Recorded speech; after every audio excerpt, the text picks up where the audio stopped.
And it's now been 1 month since longtime Syrian President Bashar al-Assad was ousted from power after that lightning rebel offensive from Islamist-led coalition Hayat Tahrir al-Sham, or HTS. International leaders are still determining how to deal with the new rulers in Damascus. Speaking this Wednesday, French Foreign Minister Jean-Noël Barrot said some sanctions against Syria could be lifted, quote, quickly. EU sanctions in Syria are currently blocking the delivery of humanitarian aid and hindering the country's recovery. Well, that comes as international flights resumed out of Damascus Tuesday, a move that many hope could help put the country's economy back on its feet. We're going to talk more about this now with Aaron Zellin, who is a senior fellow at the Washington Institute for Near East Policy. Aaron, thanks for taking the time to speak to us. It's been 1 month since the fall of the Assad regime. Is it too soon to take stock of how HTS is doing there? I think that overall, we can say that they've been able to consolidate, at least in the areas that they control. Of course, the northeast of the country remains out of its hands due to continued fighting between the Turkish proxy Syrian National Army and the U.S.-backed Syrian Democratic Forces. But overall, they've been able to get the legitimacy that they needed to start, governing essentially in the areas that they control. At the same time, much of the leadership of the new administration are mostly HTS loyalists. So a lot of it's more of the same of what we saw in northwest Syria before the fall of the regime.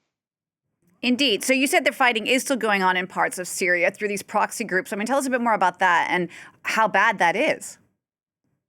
Well, we see deadly attacks every single day between the Turkish proxies and the U.S.-backed forces that are supposed to be fighting the Islamic State, which is one of the worries that these Turkish-backed forces could overthrow the forces that are fighting ISIS, and therefore that could lead to the return of the Islamic State. Thankfully, so far, we haven't seen the Islamic State take advantage of the fall of the regime. No attacks during Christmas, no attacks during New Year's, which would have been prime targets historically.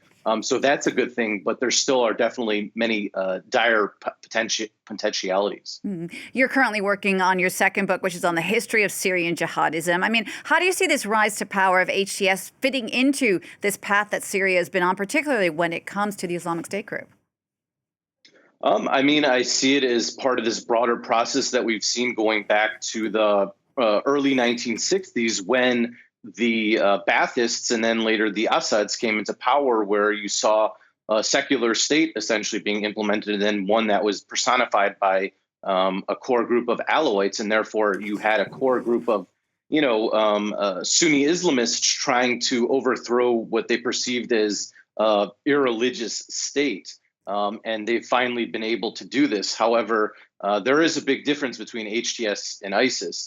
I think we can already tell in the months since they've taken over the country that they operate much differently than ISIS did when they were controlling parts of Syria and Iraq. Indeed, and that's, of course, reflected in the diplomacy we've seen over the past month. I mean, what do you think about the way the international community has reacted to this?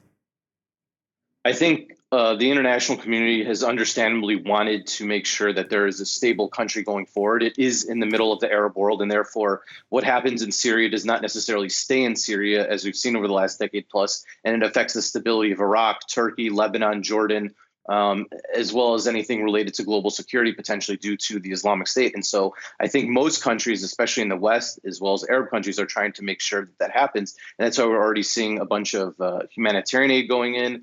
But now with the easing of potential sanctions at the United States just in the last couple of days, it's possible that this could lead to more economic activity as well. Indeed, which is something just to remind everyone that Syria needs direly. I mean, it's a country that's been in an economic freefall. I mean, are you hopeful for the future of Syria at this point? I'm hopeful, but at the same time, I'm also a bit guarded. I mean, many people have been talking about the shape of this government and the potential for inclusivity. Thus far, it's mainly been HTS loyalists. And so there are a lot of questions that continue to be raised about this. They're supposed to have a national dialogue originally in the beginning of January, then it was pushed to mid-January.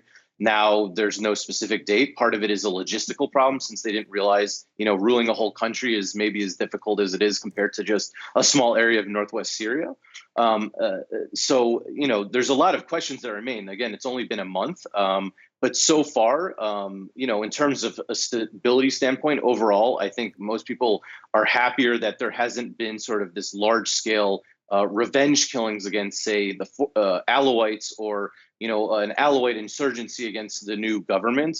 And so overall, it's a positive, but there's still a lot of things that should be better that I think many Syrians hope for. And just to wrap up, how are the former backers of the Assad regime being treated now by the HTS? And is there any likelihood that they might coordinate to try and fight back? Well, there are people that were previously part of the regime, that were part of the bureaucracy of the government, that continue to work to this day. Unlike when the U.S. invaded Iraq, there hasn't been a de-Baathification. They've kept the institutions so that the state would continue. HTS is mainly only going after remnants of the regime who have been involved in violence after the fall of it. Everybody else that was part of it, they've kind of let live and continue their life, and have been part of sort of this so-called settlement process where they are getting in touch with the new administration, so they're aware of who these people are, but they're allowed to live their lives again. All right, Aaron, thank you for that. Aaron Zeline speaking to me there from the Washington Institute for Near East Policy. Thanks.